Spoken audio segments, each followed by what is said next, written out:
Yo, hello YouTubers, Phil back here. So, just wanted to show you, I was a little bit sick in the last few days and did not make a lot of things. I just made this knife 3 days ago. I forged it out of a spare piece from an old hammer, the backside chisel which I cut off. I just reforged it completely and made a nice little knife out of it just to try out, and I think it turned out pretty nice. Got some forging marks, some very small forging marks this time here left over, and also here a few little pieces.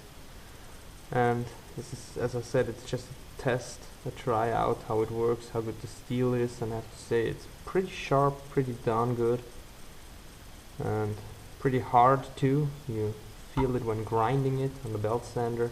You can say pretty good if it's a hard steel, a mild steel, or a really good hardened steel.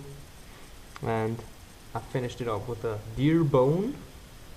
This is deer leg bone, which I put a piece of rosewood in the front and a piece of ebony wood in the back, and I tried it to colorate the deer bone a little bit red in the front and always more black in the end, so it fits to the caps.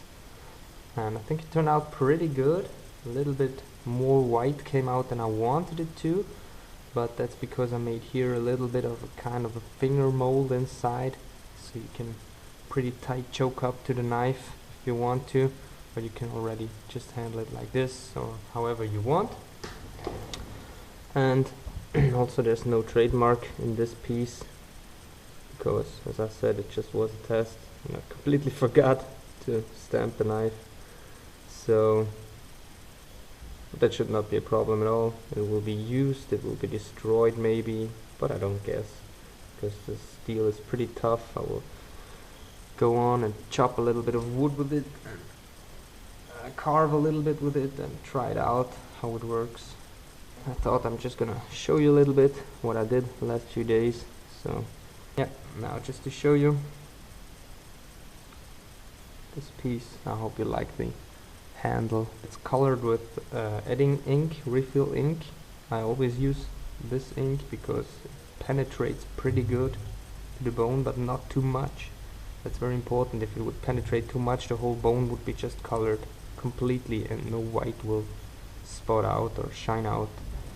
And I think that's main important also for stabilized giraffe bone. It just gives a way more awesome pattern than when the whole thing would be completely colored through. I'm thinning the ink with acetone, so the acetone gets for better penetration of the ink, because when you take the ink alone it just stays almost on the surface. It penetrates not very good, but if you use acetone, I say 1/4 ink, 3/4 of acetone, so you get a pretty thin, nice, very thin color, and you're gonna brush it on more than once, then it's gonna soak up pretty good. And as you see here, we get a penetration of about 1 millimeter, and that's pretty nice. Some spots we get a little bit more, some a little bit less, so I think that's pretty good, and that's what I like, and it looks pretty awesome for the first test piece. And I just thought I'm gonna make a little knife, a small knife for once, so not always these big chopping pieces which I make normally. I like to make, or I love to make, but the small knives can also be very useful and handy. Okay, now I hope you like this video. Please give me a thumbs up, subscribe to my channel, share with your friends, leave me a comment if you have any questions, and thanks for watching.